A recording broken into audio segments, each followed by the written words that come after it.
The accusation came like a thunderclap on a clear day, shattering the peaceful morning routine at Montgomery's trading company and changing everything Amelia Mitchell thought she knew about justice in Sacramento, California. Amelia stood frozen behind the counter, her hand still wrapped around the bolt of calico fabric she had been measuring for Mrs. Henderson, as Gerald Montgomery himself stormed from his office with 2 hired men flanking him like executioners. His face was red with fury, his thick mustache quivering as he pointed a trembling finger directly at her chest. "Thief!" he bellowed, loud enough that every customer in the store turned to stare. "You have been stealing from me, Miss Mitchell, and I will see you hanged for it." The fabric slipped from Amelia's numb fingers, pooling on the floor in a cascade of pink flowers. Her heart hammered so hard she could barely draw breath.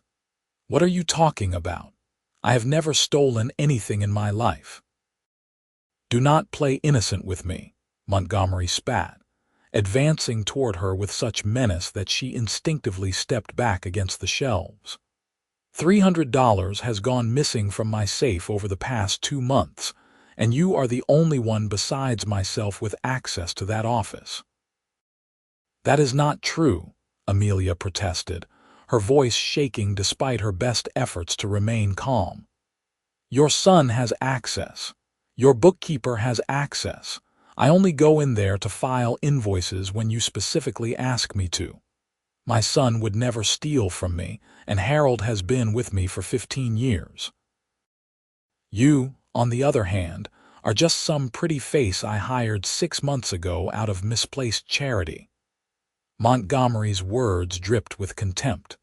"I should have known better than to trust a woman with responsibility." Amelia felt tears burning behind her eyes, but she refused to let them fall.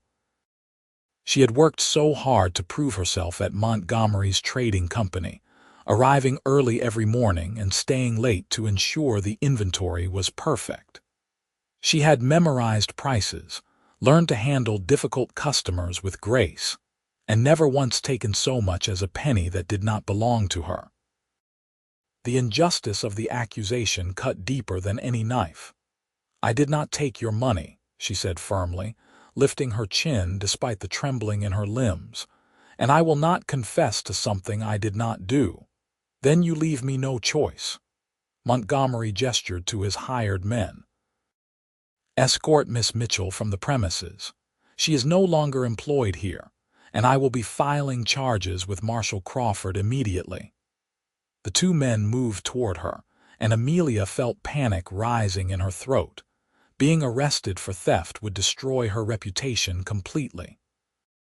In a town like Sacramento in 1876, a woman accused of such a crime would be ruined even if she was eventually proven innocent. No respectable establishment would hire her. She would be forced to leave town in disgrace or worse. "Wait." The single word cut through the commotion like a blade, spoken in a voice that carried quiet authority. Everyone turned toward the source. A tall man had risen from where he had been examining saddles near the back of the store, and Amelia found herself staring at perhaps the most striking cowboy she had ever seen. He stood well over 6 feet, with broad shoulders that filled his worn leather vest and long legs encased in dusty denim. His face was sun-bronzed and angular, with a strong jaw shadowed by a few days of stubble and eyes the color of storm clouds. Dark hair curled slightly from beneath his black Stetson, and there was something in his bearing that suggested he was not a man to be trifled with. "This does not concern you, stranger," Montgomery said dismissively, though there was a note of uncertainty in his voice as he took in the tied-down gun at the man's hip. "I am making it my concern." The cowboy walked forward with an easy, confident stride that made Amelia think of a mountain lion, all coiled strength and dangerous grace. "Name is Vincent Irving. I have been in your store for the past hour, and I could not help but overhear your accusation against this young lady." "Then you heard her guilt," Montgomery blustered. I heard you accuse her without a shred of proof, Vincent corrected, his voice remaining level but taking on an edge of steel. Unless you have evidence beyond your suspicion, you have no right to destroy her reputation. Montgomery's face grew even redder. This is my business and she is my employee. I have every right to dismiss her for any reason I see fit. You have the right to dismiss her from employment, sure enough, Vincent agreed. But you do not have the right to publicly brand her a thief and threaten her with hanging without proof. That is called slander, and it is against the law. Amelia stared at this stranger, who had appeared like an avenging angel in her darkest moment. She had never seen him before in her life, yet here he was, putting himself between her and Montgomery's wrath.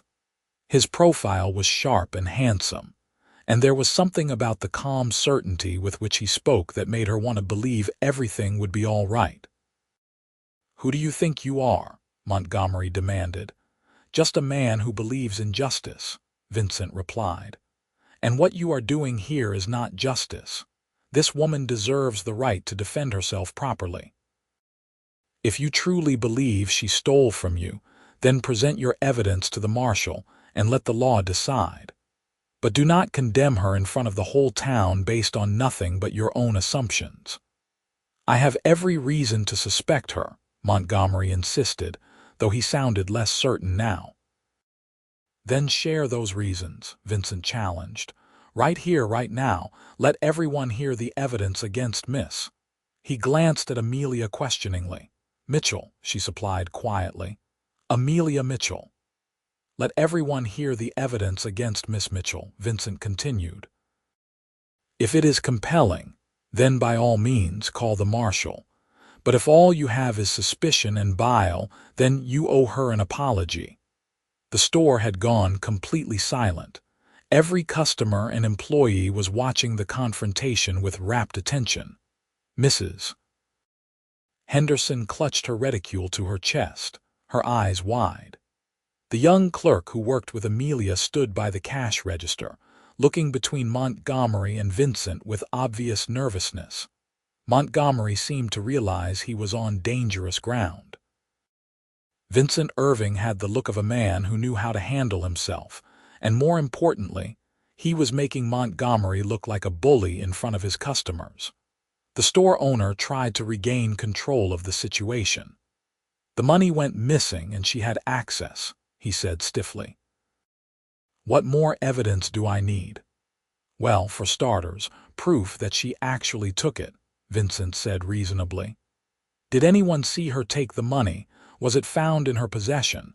Does she have unexplained wealth that would suggest theft?" Montgomery opened and closed his mouth, clearly having no answers to any of those questions. Vincent pressed his advantage. "When exactly did you discover the money was missing?" "This morning, when I went to make a deposit at the bank," Montgomery admitted grudgingly. "And when did you last verify the full amount was there?" I do not keep daily tallies of the safe," Montgomery said, sounding defensive now. "So the money could have gone missing at any time over weeks or even months," Vincent pointed out. "And during that time, how many people had access to your office?" Amelia watched as Montgomery's certainty began to crumble under Vincent's methodical questioning. The cowboy was not aggressive or loud, but he dismantled Montgomery's accusation with pure logic, and it was beautiful to witness. "My son, my bookkeeper, myself, and Miss Mitchell," Montgomery listed reluctantly. "And do you keep the office locked when no one is in it?" "Not always," Montgomery admitted. "So in reality, anyone who works here or any customer who wandered back during a busy day could have had access," Vincent concluded. "Which means you have singled out Miss Mitchell based on nothing more than prejudice." "Now see here," Montgomery blustered, but Vincent cut him off. "No, you see here. You have publicly accused an innocent woman of a serious crime with no evidence whatsoever. That makes you either a fool or a scoundrel, and I am giving you the benefit of the doubt by assuming the former." Vincent's voice was hard now, the steel fully visible. "You will apologize to Miss Mitchell immediately, or I will personally ensure that every person in Sacramento knows how you treat your employees. I doubt your business will survive that kind of reputation." The threat hung in the air, and Amelia could see the calculation happening behind Montgomery's eyes. He was a businessman, and the last thing he needed was his store boycotted because people thought he was unjust. "Furthermore," Vincent continued, "I suggest you conduct a proper investigation into your missing money before you go throwing around accusations. Talk to your son. Examine your bookkeeper's records. Check if there are any signs of forced entry into your office. Do the work a responsible business owner should do." Montgomery looked like he had swallowed something sour. His hired men shifted uncomfortably, clearly wanting no part of this confrontation now that it had turned against their employer. The customers were watching with evident disapproval of Montgomery's behavior, and Amelia could see him realize he had mishandled the situation badly. Perhaps I was hasty," Montgomery said stiffly, the words clearly painful for him. He did not look at Amelia, keeping his eyes fixed somewhere over her shoulder.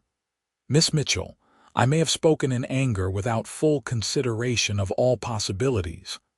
"That is not an apology," Vincent said flatly.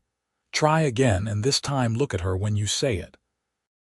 Amelia felt a flush of warmth at the way Vincent defended her, his unwavering support giving her strength. Montgomery shot him a look of pure hatred but turned to face Amelia properly.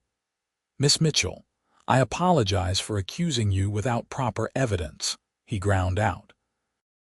"You may continue your employment here." It was grudging and insincere, but it was an apology nonetheless. Amelia knew she should accept it and let the matter drop, but something had changed in the past few minutes. She had seen Montgomery's true character, the way he was willing to destroy her without hesitation. She could not work for such a man. "Thank you for the apology, Mr. Montgomery," she said with more composure than she felt. "But I must decline your offer of continued employment. I cannot work for someone who thinks so little of me that he would accuse me of theft based solely on suspicion. I will collect my wages for the work I have already done this week, and then I will be on my way." Montgomery's face went through several shades of red and purple.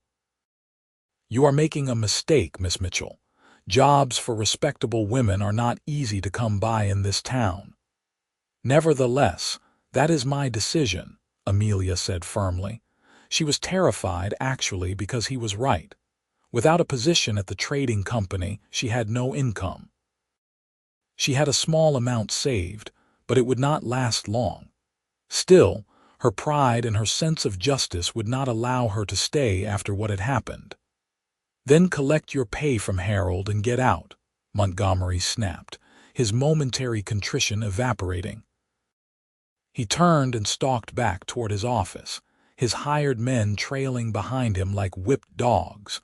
The store erupted in whispered conversations as soon as he was gone. Several customers approached Amelia to express their support and outrage at Montgomery's behavior. Mrs. Henderson patted her hand sympathetically and promised to spread the word about what had really happened. The young clerk, a boy named Tommy, looked near tears as he realized Amelia was leaving through it all. Vincent Irving stood nearby, a silent presence that somehow made Amelia feel protected. When the last customer had offered their sympathies and departed, she turned to face him properly. He was even more striking up close. His gray eyes held intelligence and warmth beneath their serious exterior, and there was a small scar above his right eyebrow that somehow added to rather than detracted from his rugged handsomeness. He had to be in his mid-20s, she guessed, perhaps 4 or 5 years older than her own 21 years. "Thank you," Amelia said, and her voice broke slightly on the words. "I do not know what would have happened if you had not spoken up. Mr. Montgomery would have had me arrested, and no one would have believed my word against his." "Any decent man would have done the same," Vincent replied, though the slight smile that curved his lips suggested he knew that was not true. "Montgomery is a blowhard and a bully. He never would have made those accusations against a man." "No, he would not have," Amelia agreed bitterly. "Women are easy targets, especially unmarried women without family protection." Something flickered in Vincent's expression. "You have no family here." "My parents died of fever 3 years ago," Amelia explained, trying to keep her voice steady. "I came to Sacramento from a small town in Nevada to make a new start. I thought working at the trading company would give me stability and respectability." She laughed, but it came out harsh. "So much for that plan. What will you do now?" Vincent asked, and there was genuine concern in his voice. Amelia shook her head. "I honestly do not know. Find another position somewhere, I suppose, though Mr. Montgomery is likely to poison any potential employer against me out of spite." She met Vincent's eyes directly. "But that is not your problem. You have already done more for me than I had any right to expect. I am truly grateful." She went to the back room to collect her few personal belongings from her locker, a small bag with her lunch pail, an extra shawl, and a book of poetry she had been reading during her break times. When she emerged, Vincent was waiting by the door. He had apparently completed his business in the store, as he now carried a small package wrapped in brown paper. "May I walk you somewhere?" he offered. "I do not think Montgomery will cause more trouble, but I would feel better seeing you safely away from here." Amelia knew she should refuse. It was not proper for an unmarried woman to be seen walking with a strange man, especially given that her reputation was already in a precarious position after the morning's events. But something about Vincent made her feel safe in a way she had not felt since her father died, and she found herself nodding. "I have a room at Mrs. Patterson's boarding house on J Street," she said. "It is not far."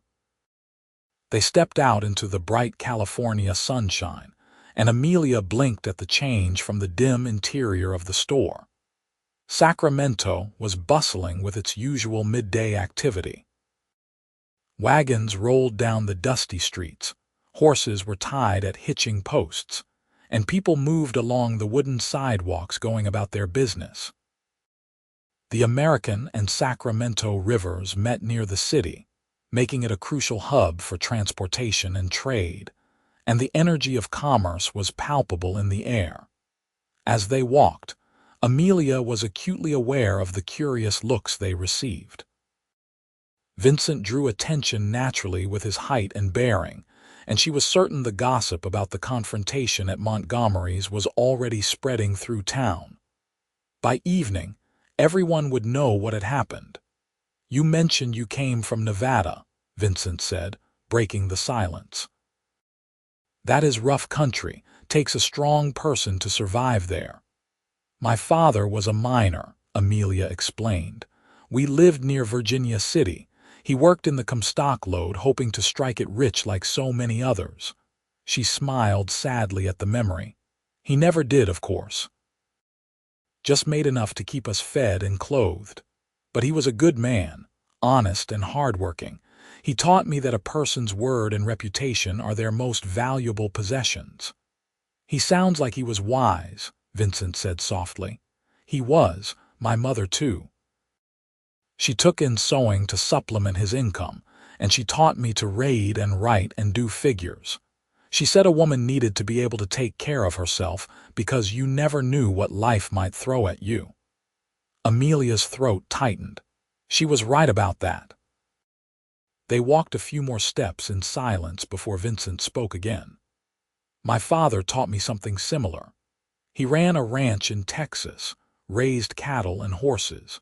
He always said that honor mattered more than money, and that you judged a man by how he treated those weaker than himself. He glanced at Amelia. That is why I could not stand by and watch Montgomery bully you. It went against everything I was raised to believe. Your father must be very proud of you, Amelia said. He died when I was 17, Vincent replied. Thrown from a horse that spooked during a thunderstorm, broke his neck. He said it matter-of-factly, but Amelia heard the old grief beneath the words. I am sorry. That must have been terrible. It was. My mother had died giving birth to my sister when I was 12, so losing my father meant I had to become the man of the family overnight. I tried to keep the ranch going for a few years, but the debt my father had accumulated was too much. Eventually, I had to sell everything just to keep my sister fed and educated.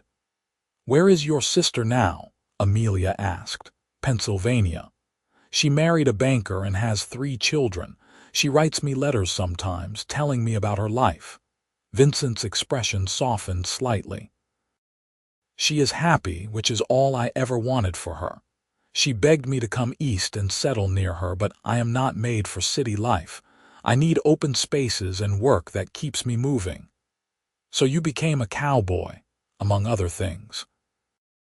I have worked cattle drives, hired on as a ranch hand, done some tracking and scouting. I go where the work takes me. He adjusted the package under his arm. I was actually just passing through Sacramento on my way to a job up north, decided to stop and pick up some supplies before the journey. Amelia felt an unexpected pang of disappointment. Of course this man had somewhere else to be. Men like Vincent Irving did not stay in one place long. They were tumbleweed, blown from town to town by whatever wind happened to catch them.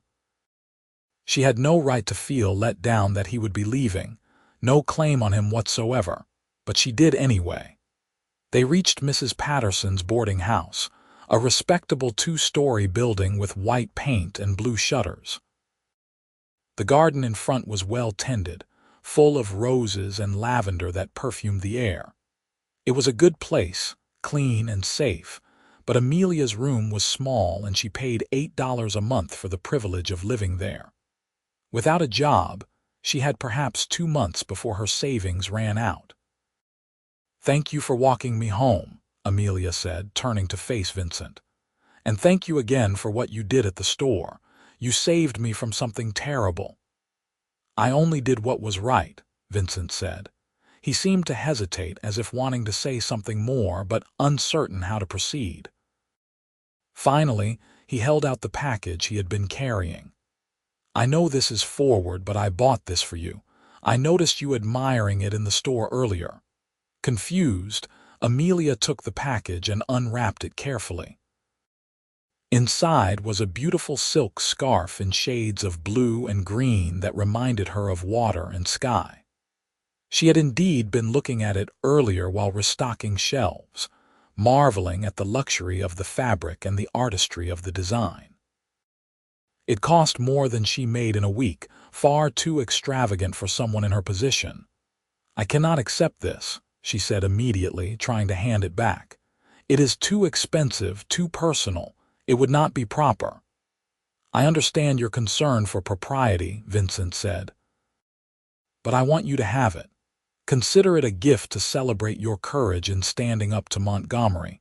You could have accepted his false apology and kept your job, but you chose your principles instead. That kind of integrity is rare and should be honored. Amelia felt tears prick her eyes again, but this time they were tears of gratitude rather than fear.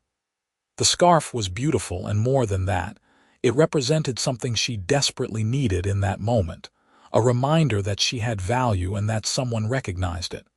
Thank you, she whispered. I will treasure it. Vincent smiled, a real smile that transformed his serious face into something almost boyish. You are welcome. He touched the brim of his hat. Take care of yourself, Miss Mitchell. I have a feeling you are going to land on your feet. He turned to leave, and Amelia felt panic flutter in her chest. She did not want him to go, did not want this brief connection to end. It was foolish and irrational, but in the span of an hour this stranger had become the only solid thing in her suddenly uncertain world. "Mr. Irving," she called, and he paused, looking back. "Will you? That is, would you like to come in for tea? I know it is presumptuous, but Mrs. Patterson runs a respectable house and there is a parlor where we could sit with the door open. I just—" She struggled to find words for what she was feeling. "I just do not want to be alone right now."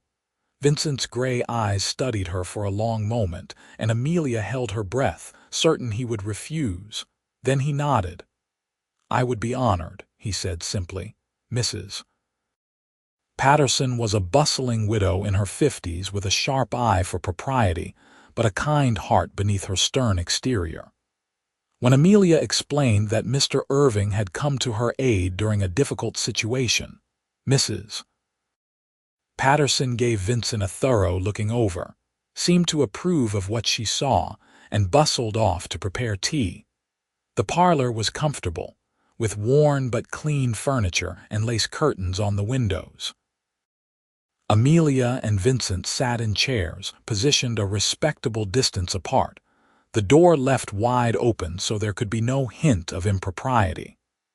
It was strange how formal it felt after the intimacy of their earlier conversation during the walk. "Tell me about the job you are heading to," Amelia asked, searching for safe topics. "You said it was up north. A ranch outside of Reading needs hands for the summer. Nothing fancy, just herding cattle and mending fences and all the other tasks that come with ranch work. But the pay is decent, and the owner is honest, which is more than I can say for some places I have worked. Do you ever think about settling down somewhere permanently?" Amelia asked. "Starting your own ranch again, perhaps?" Vincent was quiet for a moment, his fingers tracing an absent pattern on the arm of his chair. "Sometimes, but it would take capital I do not have, and the truth is I am not sure I want the responsibility anymore. When I lost my father's ranch, it felt like I had failed him. The idea of trying again and possibly failing again." He shook his head. "It is easier to keep moving." "That sounds lonely," Amelia observed softly. "It can be," Vincent admitted. "But it has its advantages too. No ties, no obligations beyond the job I am hired for. Freedom of a sort." Mrs. Patterson arrived with a tea tray, complete with delicate china cups and a plate of butter cookies. She poured for them with efficient movements, then withdrew to give them privacy while remaining within earshot in the adjacent room. Amelia sipped her tea, savoring the warmth and the slight bitterness of the black tea leaves. It was a small comfort, but a real one. "I always thought I wanted stability," she mused. "A permanent home, a steady job, perhaps eventually a family. My parents moved around so much when I was young, following mining opportunities. I wanted roots." She laughed without humor. "I suppose I still do not have them." "You will find them," Vincent said with surprising conviction. "Someone with your spirit and determination will not stay down long." They talked for another hour, the conversation flowing more easily as they relaxed in each other's company. Vincent told her about some of his adventures on cattle drives, painting vivid pictures of open range and stampedes and nights sleeping under more stars than seemed possible. Amelia shared memories of her childhood, both the hardships and the small joys that had sustained her family. When Vincent finally rose to leave, Amelia felt that strange reluctance again. She walked him to the door, acutely aware that she would likely never see him again. Sacramento was a big enough city that their paths might not cross, and even if they did, he would be gone north in a day or two. "I hope your journey is safe," she said, "and that the ranch job works out well for you." "Thank you. And I hope you find a new position quickly, one where your employer appreciates your value." Vincent hesitated, then reached out and gently took her hand. His fingers were calloused from years of hard work, but his touch was gentle. "It was an honor to meet you, Amelia Mitchell. You are a remarkable woman." Amelia felt heat rise in her cheeks. "You barely know me. I know what I saw today. Courage, dignity, strength. Those are not common qualities." He squeezed her hand gently, then released it. "Take care of yourself. You too," she whispered. She watched from the doorway as he walked away, his long stride carrying him quickly down the street until he disappeared around a corner. Only then did Amelia close the door and lean back against it, her hand still tingling from his touch. "Mrs. Patterson appeared from the kitchen, eyebrows raised questioningly. "Well now, that was quite an interesting young man." "He was," Amelia agreed. "Handsome too, in a rough sort of way." "Mrs. Patterson," Amelia chided, but she could not help smiling. "I am just saying," the landlady replied with a knowing look. "Men like that do not come around often. Would be a shame to let him get away." "He is leaving town," Amelia pointed out. "And besides, we only just met. It would be ridiculous to think there is anything between us." Was all Mrs. Patterson said, but her expression suggested she disagreed. Amelia retreated to her small room on the second floor, suddenly exhausted. The events of the morning had drained her emotionally, and she needed time to process everything that had happened. She hung the beautiful scarf Vincent had given her on a peg near her mirror, where she could see it, and remember that at least one person believed in her. The next few days were difficult. Amelia visited every shop and business in Sacramento that might possibly hire a woman, but word of the incident at Montgomery's trading company had spread quickly. Most places turned her away without even allowing her to explain her side of things. A few were sympathetic, but claimed they had no positions available. It became clear that Montgomery's accusation, even though he had apologized, had tainted her reputation. By the fourth day, Amelia was beginning to feel desperate. Her savings were depleting faster than she had anticipated, and she had nowhere to turn for help. She considered writing to distant cousins back in Nevada, but pride prevented her. They had not bothered to help her when her parents died. She would not beg them now. She was walking back from yet another fruitless job inquiry when she heard her name called. Turning, she saw Vincent Irving riding toward her on a handsome chestnut gelding. Her heart leapt in a way that was entirely inappropriate given their brief acquaintance, but she could not help it. He looked magnificent on horseback, sitting in the saddle with the ease of someone born to it. "Miss Mitchell," he said, reining in beside her. "I was hoping I would find you. I went by the boarding house first, but Mrs. Patterson said you were out looking for work." "Mr. Irving," Amelia said, trying to calm her racing pulse. "I thought you would be halfway to Reading by now." "I should be," Vincent admitted, "but I found I could not leave Sacramento just yet, not without knowing you were all right." Amelia felt warmth spread through her chest. "That is kind of you, but unnecessary. I am managing." Vincent's expression suggested he saw right through her brave words. "Any luck with the job search?" "Not yet," she admitted, "but I am sure something will turn up soon." "Amelia." He said her name so gently that she felt tears threaten again. "I know we do not know each other well, but I would like to help if I can. Would you allow me to buy you dinner? There is a restaurant near here that serves decent food, and I suspect you have not been eating properly while worrying about your situation." He was right about that. Amelia had been skipping meals to conserve her money. Her stomach growled audibly at the mention of food, and she flushed with embarrassment. Vincent's lips twitched in a small smile. "I will take that as a yes. Come on, let me tie up my horse and we can walk over." The restaurant was called Clara's Place, and it was the kind of establishment that catered to working people rather than high society. The food was hearty and the prices reasonable. and Amelia felt less self-conscious about accepting Vincent's invitation here than she would have at somewhere fancier. They ordered beef stew with fresh bread, and Amelia had to stop herself from eating too quickly. The rich, savory food was heavenly after days of making do with tea and crackers.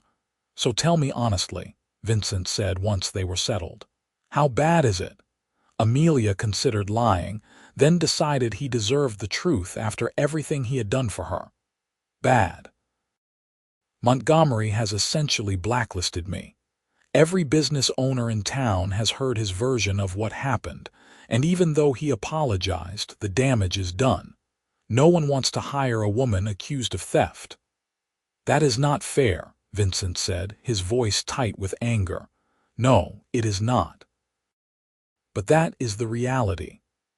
Amelia met his eyes across the table. "I have perhaps 6 weeks before I run out of money entirely. After that." She shrugged, trying to appear unconcerned even as fear clawed at her insides. "I will have to leave Sacramento and try my luck elsewhere." "Where would you go?" "I do not know. San Francisco, maybe. It is a bigger city. Perhaps it would be easier to find work there." Vincent was silent for a long moment, his gray eyes studying her intently. Finally, he said, "I have a proposition for you. Hear me out before you say no." Amelia's heart began to pound. She nodded slowly. "The ranch I am heading to outside Redding, they are not just looking for ranch hands. The owner, William Turner, his wife passed away last winter and he has 3 young daughters. He is desperate to find someone who can help with the house and the children, someone respectable and trustworthy. The pay is $30 a month plus room and board." $30 a month was more than Amelia had made at the trading company. And room and board meant her small savings could be preserved.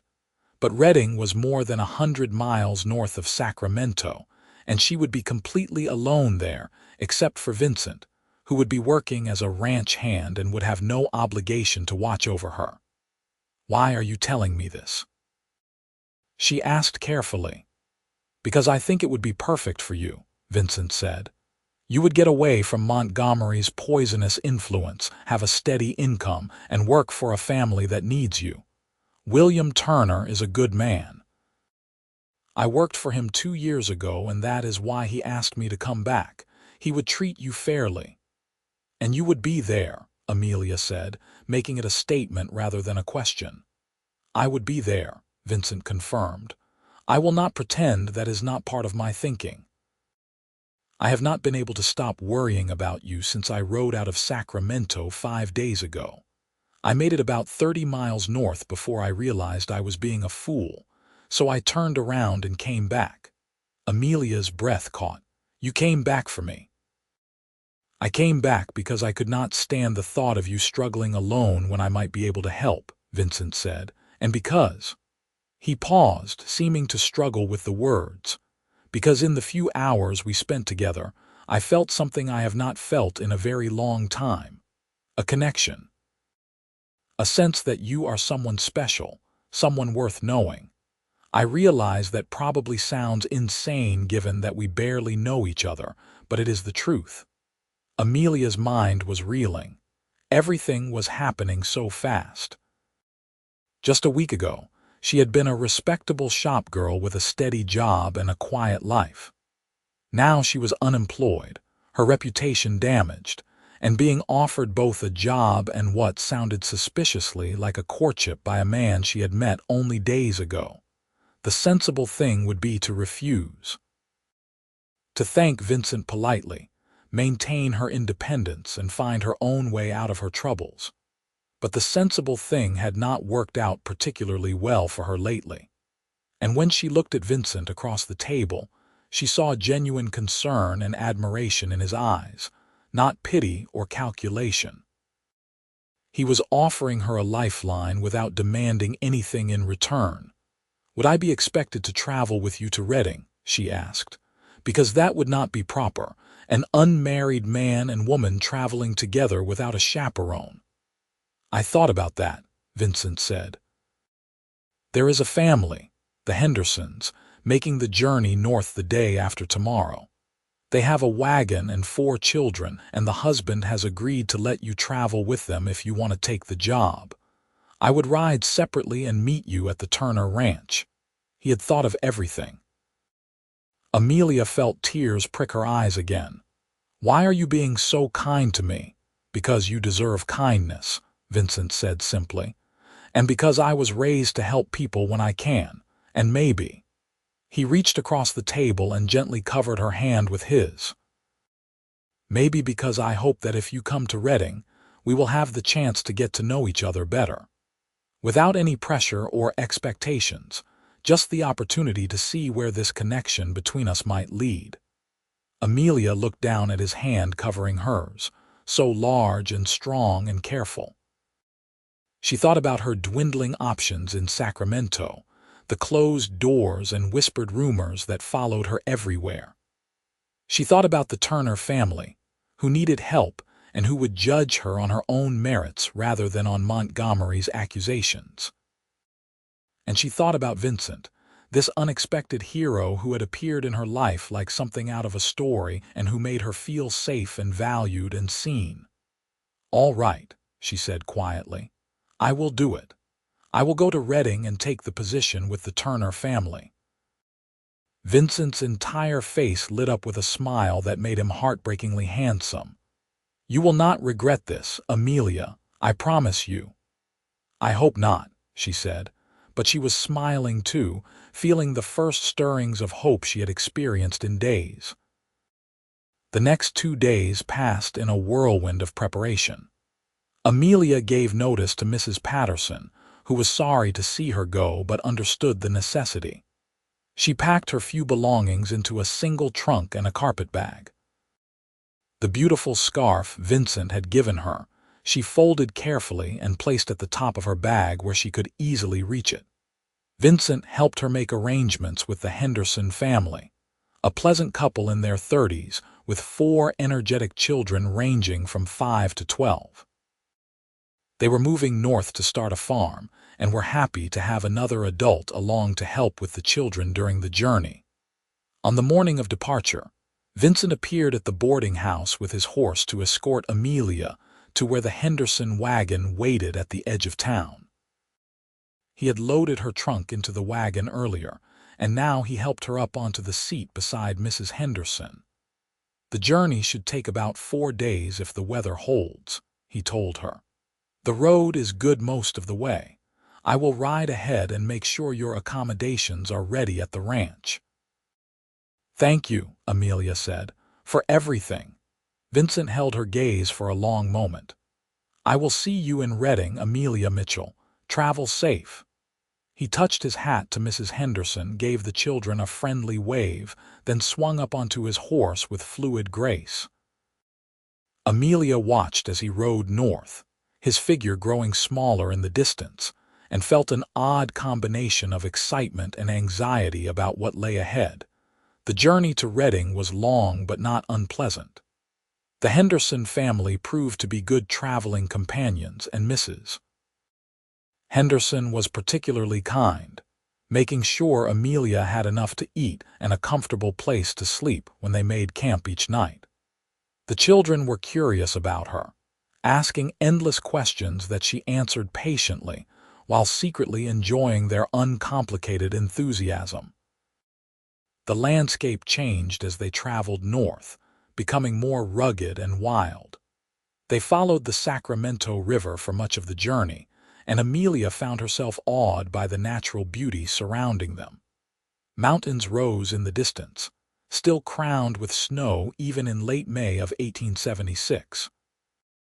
Wildflowers bloomed along the roadside in explosions of color, and she saw deer and rabbits and once even a black bear lumbering through the trees.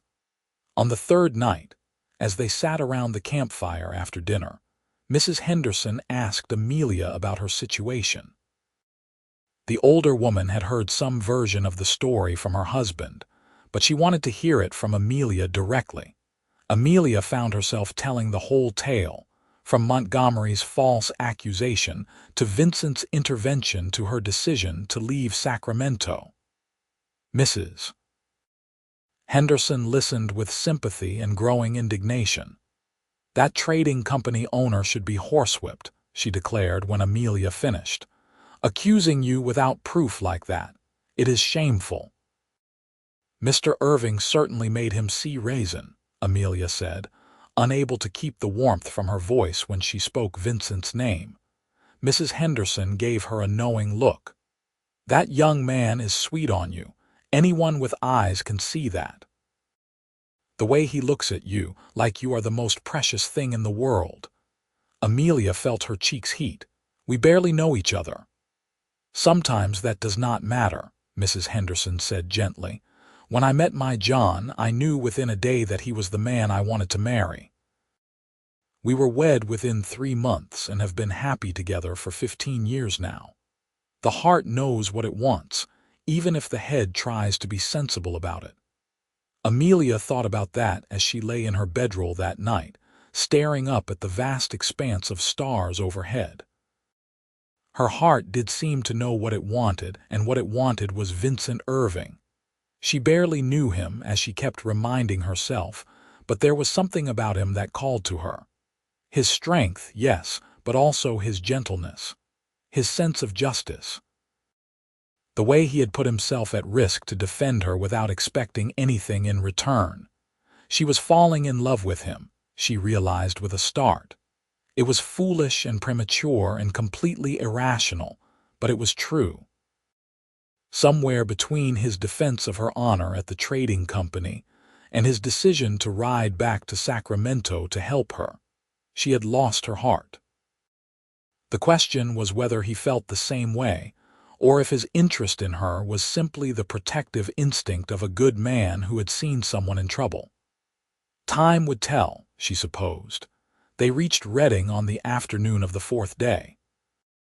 The town was smaller than Sacramento, but bustling with activity. It had sprung up during the gold rush and had managed to survive after the initial frenzy died down, transforming into a center for ranching and farming in the northern part of the state.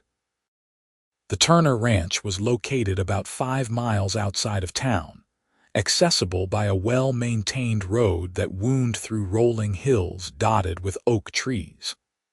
As the Henderson wagon crested a final rise, Amelia got her first glimpse of her new home. The ranch house was a sprawling single-story structure made of wood and stone, with a wide porch that wrapped around 3 sides. Outbuildings included a large barn, a stable, a bunkhouse for the ranch hands, and various sheds for equipment and supplies. Cattle grazed in fenced pastures, and she could see horses in a corral near the barn. Vincent was waiting on the porch, and Amelia's heart gave a happy leap at the sight of him. He came down the steps as the wagon pulled to a stop, greeting the Hendersons warmly and thanking them for bringing Amelia safely to the ranch. "Mr. Turner is out checking on the herds," Vincent told Amelia as he helped her down from the wagon. "But his sister, Mrs. Crawford, is here. She has been helping with the girls since her sister-in-law passed, but she needs to return to her own family soon. She is eager to meet you." Mrs. Crawford turned out to be a plump, cheerful woman in her 40s who embraced Amelia like a long-lost niece the moment they were introduced. "Oh, you are a godsend, dear. I have been at my wits' end trying to manage this household and care for those 3 little angels. Come, come, let me show you around and introduce you to the girls." The Turner daughters were Sarah, who was 8, Emma, who was 6, and little Rose, who had just turned 4. They were shy at first, peering at Amelia from behind their aunt's skirts, but they warmed up when she knelt down to their level and spoke to them gently. "I am very pleased to meet you all," she said. "I hope we can be friends." Sarah, the eldest, studied her seriously. "Are you going to take care of us now?" "I am going to try my very best," Amelia promised. "And I hope you will help me learn all about how things work here at the ranch." That seemed to satisfy them. Emma shyly took Amelia's hand and little Rose smiled, revealing a missing front tooth. Mrs. Crawford showed Amelia to her room, which was small but comfortable, with a real bed, a wardrobe, a washstand, and a window that looked out over the fields. It was the nicest room Amelia had lived in since leaving her parents' home. "Dinner is at 6, Mrs. Crawford explained. "The ranch hands eat in the bunkhouse, but Mr. Turner and the girls take their meals in the dining room, and you will be expected to join them. You will have Sundays off, and one evening a week when Mr. Turner can watch the girls. Your duties include cooking, cleaning, laundry, and most importantly, caring for the children and tutoring them in their lessons." It sounded like a lot of work, but Amelia was not afraid of hard work. And the prospect of making a home with the Turner family, even temporarily, filled her with cautious optimism. William Turner arrived home just before dinner. He was a man in his late 30s, tall and rangy with sun-weathered skin and kind brown eyes that held a shadow of grief. He shook Amelia's hand with a firm grip. "Vincent speaks very highly of you, Miss Mitchell," he said. "I am grateful you were willing to come all this way to help us. My girls need a woman's influence, and I admit I am hopeless when it comes to running a household." "I will do my best to be worthy of your trust," Amelia assured him. Dinner that first night was a lively affair despite the girls' initial shyness. They gradually opened up, chattering about the ranch animals and their favorite hiding spots, and asking Amelia dozens of questions about where she came from and whether she knew any good stories. After the girls were put to bed, Amelia found Vincent waiting for her on the porch. The sun was setting, painting the sky in shades of orange and pink, and the evening air was pleasantly cool. "How are you settling in?" he asked as she joined him at the railing. "Well, I think. Everyone has been very welcoming." Amelia glanced at him. "Thank you for arranging this. It is better than I could have hoped for. I am glad." Vincent was quiet for a moment, then said, "I want you to know that there is no pressure from me. You are here to work for the Turners, and that is what matters. Whatever happens or does not happen between us, that will not change." Amelia appreciated the reassurance, but she also felt a twinge of disappointment. Did that mean he was having second thoughts about pursuing a relationship with her? Before she could figure out how to ask, Vincent continued, "That said, I would very much like to spend time with you when our work allows. Get to know you properly. With your permission, of course." Relief flooded through her. "I would like that too." Vincent's smile was visible even in the dimming light. "Then perhaps we could go riding on Sunday. There is a beautiful valley about an hour's ride from here that I think you would enjoy seeing." "That sounds wonderful," Amelia agreed. They stood together in comfortable silence as the stars began to appear overhead, and Amelia felt a sense of peace she had not experienced in weeks. Everything had changed so quickly, but maybe, just maybe, it was changing for the better. The next weeks fell into a pleasant rhythm. Amelia threw herself into her duties, determined to prove herself worthy of the Turner family's trust. She discovered that she genuinely enjoyed caring for the girls, who were sweet and bright despite their grief over losing their mother. Sarah was serious and responsible, often trying to mother her younger sisters. Emma was creative and dreamy, always making up elaborate stories and games. Little Rose was affectionate and energetic, trailing after Amelia like a puppy. The housework was demanding but satisfying. Amelia took pride in keeping the home clean and comfortable, in preparing meals that the family enjoyed, in making sure the girls were well-dressed and well-educated. She started teaching them proper lessons each morning, covering reading, writing, arithmetic, and geography, and was pleased to discover that they were all quick learners. William Turner was a kind employer, always appreciative of her efforts and never demanding. He clearly adored his daughters and was trying his best to be both mother and father to them, though Amelia could see the strain it put on him. She found herself not just caring for the children, but also trying to ease his burden in small ways, making sure he had hot coffee in the morning and a good meal waiting when he came in from working the ranch. And then there was Vincent. True to his word, he took her riding that first Sunday, showing her the beautiful valley he had mentioned. It was a hidden gem, a lush meadow filled with wildflowers and bordered by a sparkling creek. They had dismounted and walked along the water's edge, talking easily about everything and nothing. Over the following weeks, they found more opportunities to spend time together. Sometimes it was an evening walk after the girls were in bed. Sometimes it was sitting together on the porch after dinner, watching the sunset. Once, Vincent took her into Reading on her day off, and they browsed the shops and had lunch at a small cafe. With each interaction, Amelia fell deeper in love. She loved the way Vincent's eyes crinkled when he smiled. She loved how gentle he was with the Turner girls, always taking time to talk to them when he saw them around the ranch.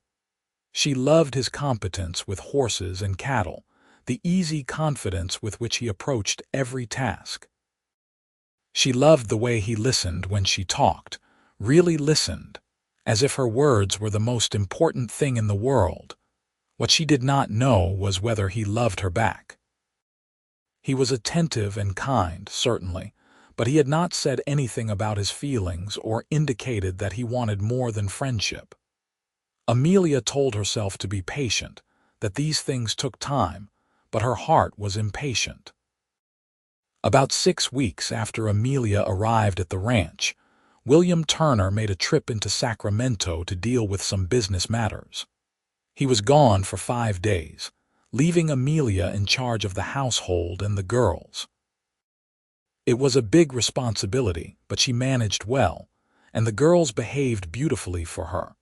On the 3rd day of Turner's absence, a stranger rode up to the ranch house. He was well dressed in a suit and tie, riding a fine bay horse, and he introduced himself as Charles Montgomery, Jr. Amelia felt her stomach drop. This was Gerald Montgomery's son, the man whose father had accused her of theft. "What was he doing here, Miss Mitchell?" he said, dismounting and approaching the porch where Amelia stood with the girls playing nearby. "I apologize for arriving unannounced. I was hoping we could speak privately."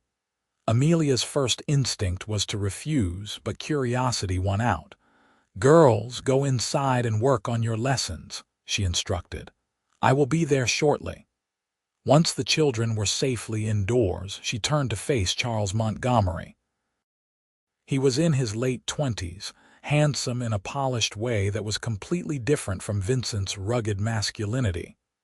Up close, she could see that he looked troubled. "What do you want?" she asked bluntly. "I came to apologize," Charles said, "for what my father did to you. It was wrong, and I have been trying to convince him to make amends properly." "Your father already apologized," Amelia pointed out. "He was forced to by Mr. Irving, but he did it. That was not a real apology, and we both know it." Charles ran a hand through his hair in frustration. "Miss Mitchell, my father has been impossible since you left. The store is in chaos.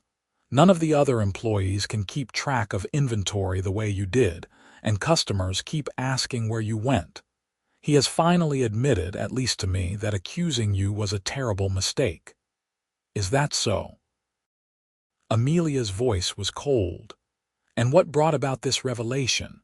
We found out who actually took the money," Charles admitted. "It was our bookkeeper, Harold. He had gambling debts and had been stealing small amounts for months.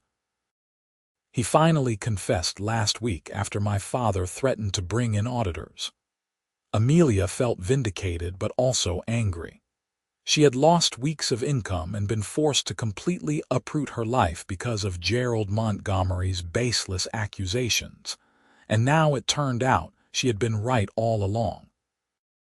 Harold, the employee Montgomery had trusted implicitly, had been the thief. "I see," she said tightly. "And your father sent you all the way to Reading to tell me this. Actually, he does not know I came. I found out where you had gone from Mrs. Patterson at your old boarding house. She was quite protective of you, but I convinced her that I meant no harm." Charles met her eyes earnestly. "Miss Mitchell, I want to offer you your job back, double your previous salary, and a public apology from my father in front of the whole town. You deserve that much at least." It was tempting. Double her previous salary would be significant, and the public vindication would restore her reputation completely. But as Amelia considered the offer, she realized she did not want it. She was happy at the Turner Ranch. She loved the girls, enjoyed the work, and most importantly, she was close to Vincent. Going back to Sacramento would mean leaving all of that behind. "I appreciate the offer, Mr. Montgomery, but I must decline. I have a position here that I enjoy, and I have no desire to return to your father's employ." Charles looked surprised. "Are you certain? Working as a housekeeper on a ranch is hardly the same as being a shop clerk in the city." "Perhaps not," Amelia agreed, "but I am valued here and I am happy." "That is worth more than any salary."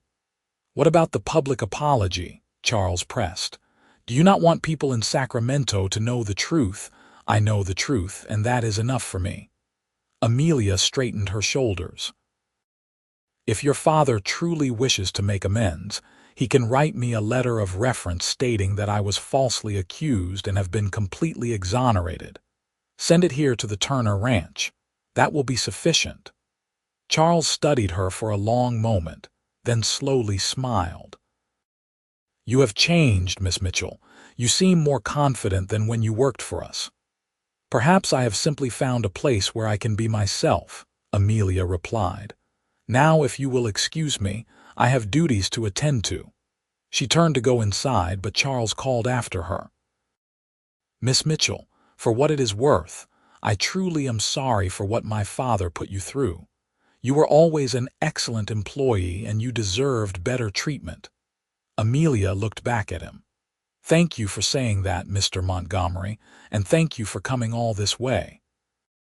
I hope you have a safe journey back to Sacramento." She went inside, her heart pounding. It felt good to have turned down the offer, to have chosen her current life over the possibility of returning to her old one. She was moving forward, not backward, and that was exactly where she wanted to be. That evening, when Vincent came to the house for his usual after-dinner visit, Amelia told him about Charles Montgomery's unexpected appearance. Vincent listened intently, his expression growing darker as she described the visit. "I do not like that he tracked you down here," Vincent said when she finished. "Even with good intentions, it is concerning." "I do not think he meant any harm," Amelia said. "He seemed genuinely sorry for what happened." "Maybe. But his father is the same man who was willing to destroy you without proof. I would not put it past him to send his son here to try to lure you back, and then make your life miserable out of spite for rejecting them." Vincent's jaw was tight. "Promise me you will be careful. If you see Charles Montgomery or anyone from that trading company again, you will tell me immediately." "I promise," Amelia said, touched by his protectiveness. "But Vincent, I do not think that will be necessary. I made it very clear that I have no interest in returning to Sacramento." "Good." Vincent was quiet for a moment, then said, "You told him you were happy here." "I am happy here," Amelia confirmed. "Happier than I have been in a long time." "I am glad." Vincent's gray eyes met hers, and there was something in their depths that made her breath catch. "Because I am happy here too. Happier than I have been since before my father died, and it is because of you." Amelia's heart began to race. "Vincent, let me say this," he interrupted gently. "I have been trying to take things slowly, to give you time to settle in and make sure you were comfortable here before I said anything. But seeing that Montgomery man today, knowing he came here trying to take you away. It made me realize I cannot wait any longer." He took her hands in his touch warm and sure. "Amelia, I am in love with you. I think I started falling the moment I saw you standing up to that bully in the trading company. You were so brave and so dignified, and I knew you were someone special. These past weeks have only confirmed it. You are kind and hardworking and wonderful with the girls. You make me laugh, you make me think, and you make me want to be a better man. I know we have not known each other very long, but I cannot imagine my life without you in it." Tears spilled down Amelia's cheeks, but they were tears of joy. "I love you too," she whispered. "I have loved you for weeks, but I was afraid to say anything. I thought maybe you just saw me as someone to protect, not someone to love." Vincent's smile was radiant. He reached up and gently wiped away her tears with his thumbs, cradling her face in his hands. "You are both. Someone worth protecting and someone worth loving. The most important person in my world." He kissed her then, soft and sweet, and Amelia felt like her heart might burst from happiness. When they finally pulled apart, both breathing heavily, Vincent rested his forehead against hers. "Marry me," he said. "I know it is fast. I know we should probably wait longer, but I do not want to wait. I want to build a life with you, Amelia.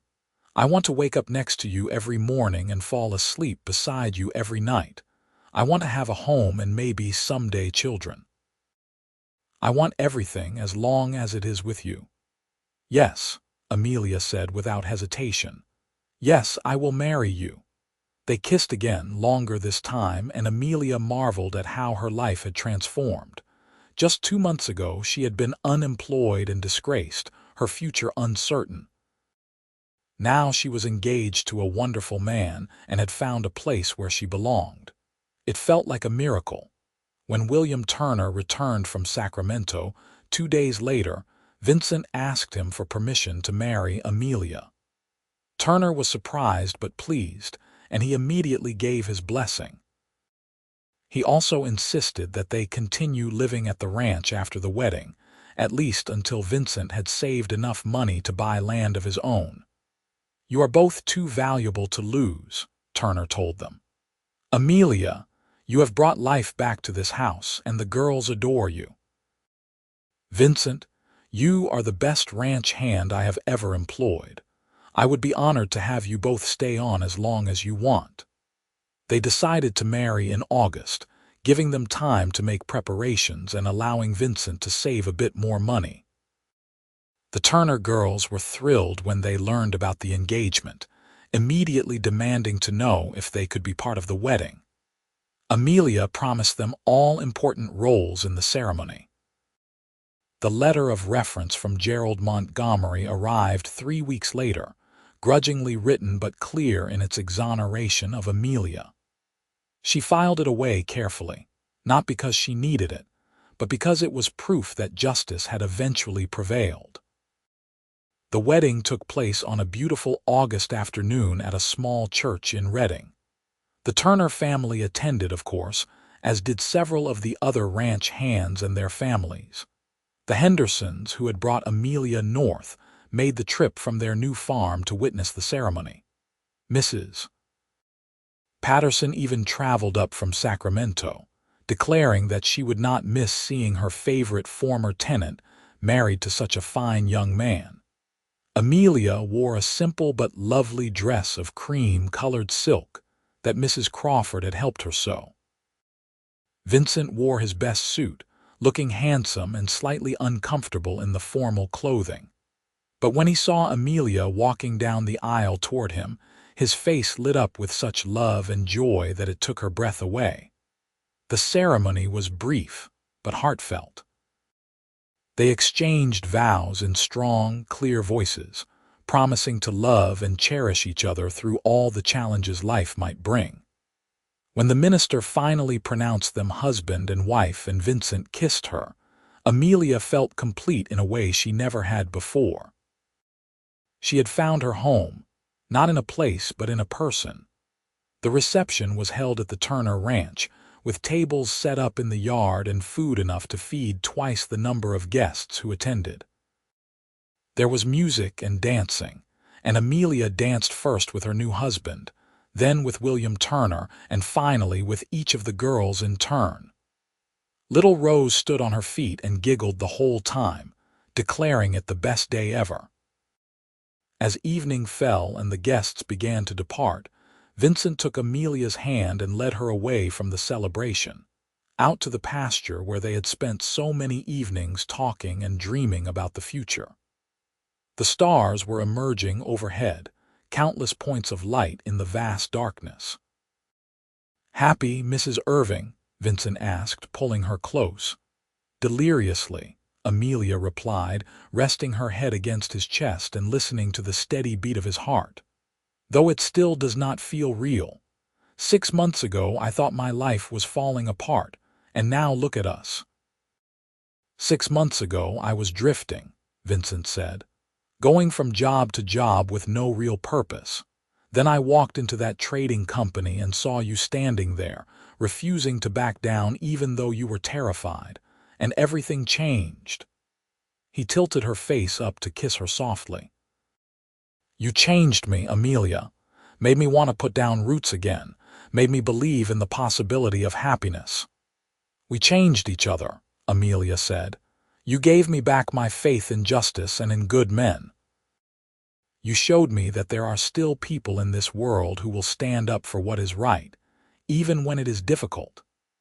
They stood together under the stars, holding each other close, and Amelia sent up a silent prayer of gratitude for the strange chain of events that had brought them together. Gerald Montgomery's false accusation had seemed like a catastrophe at the time, but it had ultimately led her to Vincent and to this new life. She would not wish the pain of that experience on anyone, but she could not regret where it had brought her. Vincent and Amelia settled into married life with ease. They had a small cabin built on the Turner property, giving them privacy while still allowing Amelia to fulfill her duties caring for the girls. Vincent continued working as a ranch hand, proving himself so valuable that Turner made him foreman within a year, overseeing the other hands and helping make decisions about the ranch operations. The girls thrived under Amelia's continued care. Sarah grew into a thoughtful young woman, Emma's creativity blossomed, and Rose remained as cheerful and affectionate as ever. They called Amelia Miss Amelia rather than trying to replace their mother, but it was clear they loved her deeply and considered her an essential part of their family. 2 years after the wedding, Amelia discovered she was expecting their first child. Vincent was overjoyed, immediately becoming even more protective and attentive than usual. The girls were excited about the prospect of a baby, already planning all the ways they would help. Their son was born in March of 1879, a healthy baby with his father's gray eyes and his mother's dark hair. They named him Thomas Vincent Irving, after Vincent's father. Holding her son for the first time with Vincent beside her, and the Turner girls clustered around to see the baby, Amelia felt her heart overflow with love and contentment. Thomas was followed 2 years later by a daughter they named Grace, and 2 years after that by another son they called James. The cabin grew more cramped with each addition, but it was a happy crowding. The Turner girls adored the younger children, treating them like siblings, and William Turner proved to be a doting honorary grandfather. As the years passed, Vincent and Amelia saved carefully, planning for the day when they could buy their own land. In 1885, a neighboring property came up for sale at a price they could afford. With William Turner's help securing a reasonable loan, they purchased 300 acres of good grazing land and began building their own ranch. It was hard work, starting from nothing. They lived in a small house barely bigger than their cabin had been, and every spare dollar went into buying cattle and horses and equipment. But they worked together, side by side, and slowly their ranch began to prosper. Vincent's expertise with livestock and Amelia's careful management of their finances proved to be an unbeatable combination. The Irving children grew up strong and healthy, learning to ride and rope and help with ranch work as soon as they were old enough. Thomas was serious and responsible like his mother. Grace was bold and adventurous, and James was clever and charming.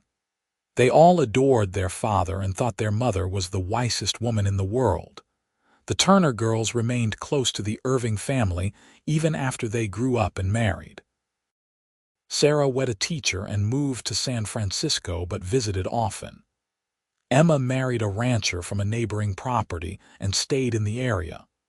Rose, the baby of the family, surprised everyone by becoming a nurse and dedicating her life to helping others. William Turner lived to see all his daughters happily settled and to meet his grandchildren.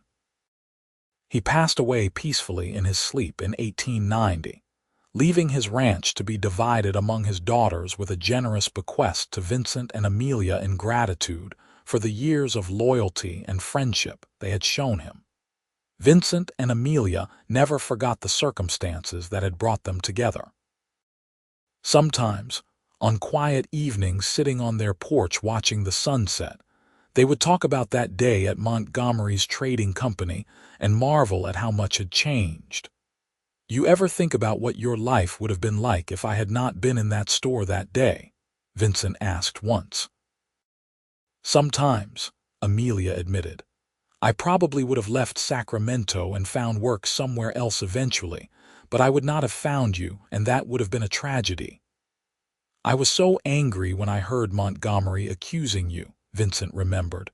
"I almost did not say anything. I told myself it was not my business, that I should stay out of it, but I could not stand by and watch injustice happen." "I am very glad you could not," Amelia said, taking his hand. "You saved me that day, Vincent, not just from Montgomery, but from despair. You showed me that there was still goodness in the world, still people worth trusting." "And you showed me that I could have a home again," Vincent replied. "That I did not have to keep drifting forever. You gave me purpose and love and a family.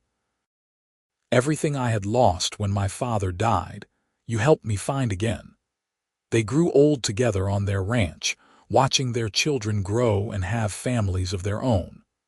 Thomas took over management of the ranch operations, showing the same dedication and skill his father had. Grace married a horse trader and moved to Oregon but visited regularly. James became a lawyer, using his cleverness to help people just as his father once had, fighting for justice in courtrooms rather than in trading companies. By the time Vincent turned 60 in 1901, the Irving Ranch was one of the most successful in Northern California. They employed a dozen ranch hands, ran several thousand head of cattle, and had earned a reputation for fairness and quality that extended throughout the state. But more important than material success was the family they had built, the love they had nurtured, and the life they had created together. Vincent's hair had gone silver, and Amelia's face showed the lines of years spent smiling and working in the sun. But when they looked at each other, they still saw the young people who had met in that trading company so many years ago. He still saw the brave woman who had refused to be broken by false accusations. She still saw the honorable man who had defended her when no one else would. On their 25th wedding anniversary in 1903, their children and grandchildren gathered at the ranch for a celebration. Thomas and his wife brought their 4 children. Grace traveled from Oregon with her husband and 3 sons. James brought his wife, who was expecting their first child. The house was full of noise and laughter and love. After dinner, Vincent stood and tapped his glass for attention. The room quieted as everyone turned to look at him. 25 years ago, he began, I married the most remarkable woman I have ever known. I did not expect to fall in love when I walked into Montgomery's trading company that day. I was just passing through Sacramento, planning to work a job up north, and then move on to the next thing like I always did. But then, I heard an injustice being committed, and I could not stay silent.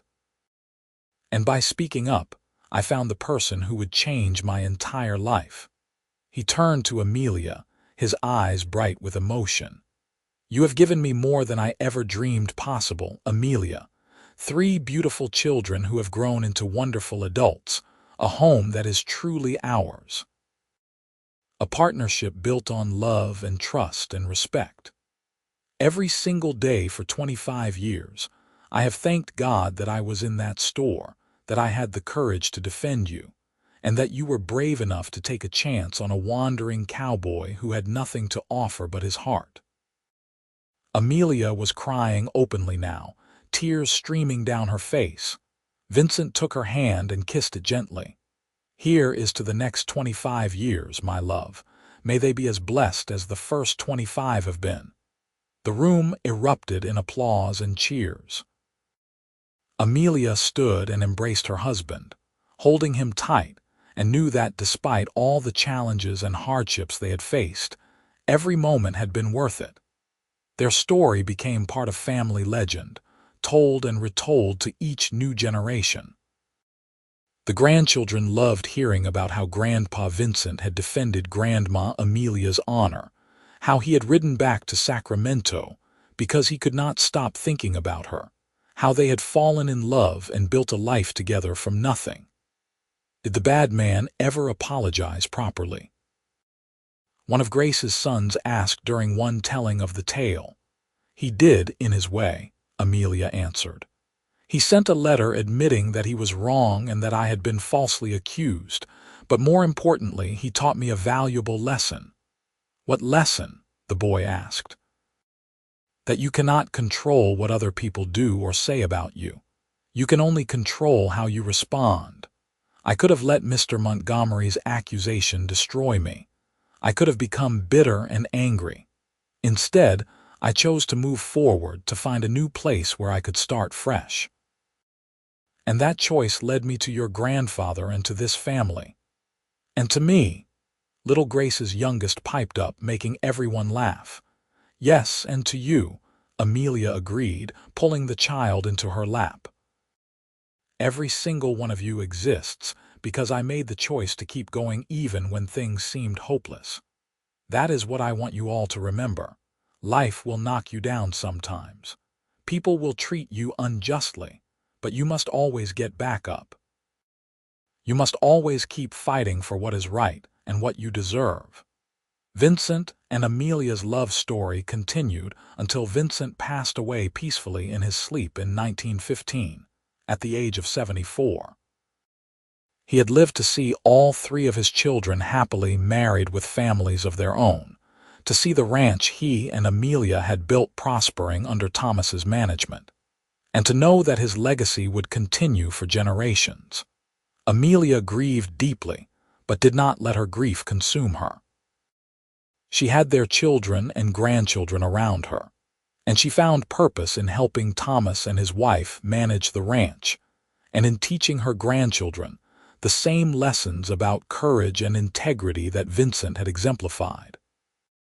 She lived another 12 years, passing away in 1927 at the age of 72, surrounded by family and at peace. On her deathbed, she told her children one last time how grateful she was for the life she had lived. "I had 50 years with your father," she said, her voice weak but content. 50 years of love and partnership and joy. Some people never get even 1 year like that. I was blessed beyond measure." "Tell us again how you met," Grace asked, sitting by her mother's bedside and holding her hand just as she had held her children's hands when they were small. Amelia smiled, her eyes drifting closed as she remembered. "Your father saved me," she said softly, "in more ways than one, and in saving me, he saved himself too. We saved each other, really. 2 broken people who found wholeness together." Those were among her last words. She slipped away peacefully that night, and the family buried her next to Vincent on a hillside overlooking the ranch they had built together. The headstone read, Amelia Irving, beloved wife, mother, and grandmother. She faced injustice with courage and found love in the wilderness. The Irving Ranch continued to prosper through the generations that followed. Thomas's children and grandchildren maintained it, adding modern conveniences and techniques, while always remembering the foundation of hard work and integrity that Vincent and Amelia had established. The story of how the ranch began, with a cowboy defending a falsely accused woman's honor in a Sacramento trading company, became the defining legend of the family. Every Irving child grew up hearing that story and understanding what it meant. Stand up for what is right, even when it is difficult. Defend those who cannot defend themselves. Never let injustice go unchallenged. And most of all, believe in the power of love to transform lives and create something beautiful from even the darkest circumstances. Gerald Montgomery's trading company, ironically, did not fare as well. After Harold, the bookkeeper's theft was discovered, and Amelia's innocence was established, Montgomery's reputation suffered. Customers remembered how he had treated Amelia, and many took their business elsewhere. The store struggled and eventually closed in 1895, a cautionary tale about the cost of rushing to judgment. Charles Montgomery, however, learned from his father's mistakes. He opened his own general store in Sacramento with a focus on fair treatment of employees and customers alike.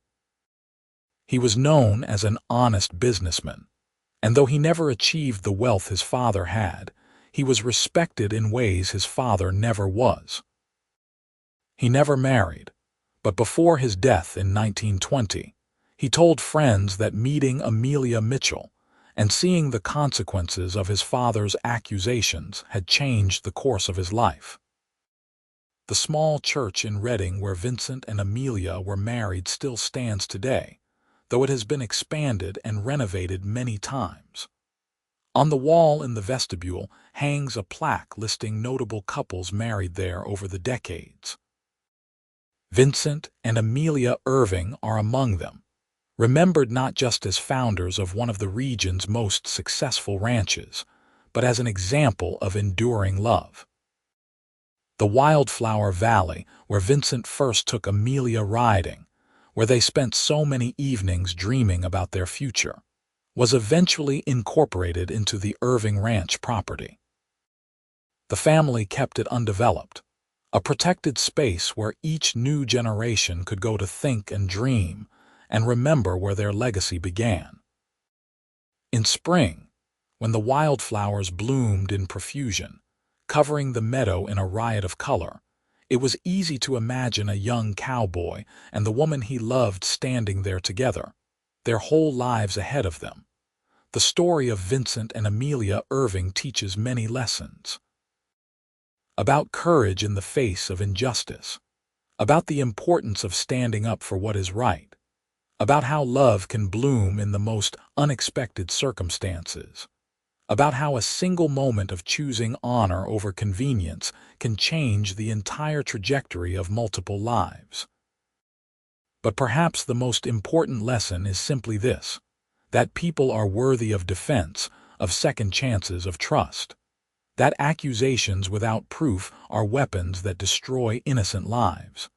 That one person willing to speak up can make all the difference. And that true love, built on a foundation of mutual respect and shared values, can weather any storm and last a lifetime. Vincent Irving walked into that trading company in Sacramento in May of 1876, with no intention of becoming a hero or finding a wife. He was just a man who believed in justice and could not stand silent in the face of wrongdoing. That simple decision to speak up, to defend a stranger who was being treated unjustly, set in motion a chain of events that would affect countless lives across multiple generations.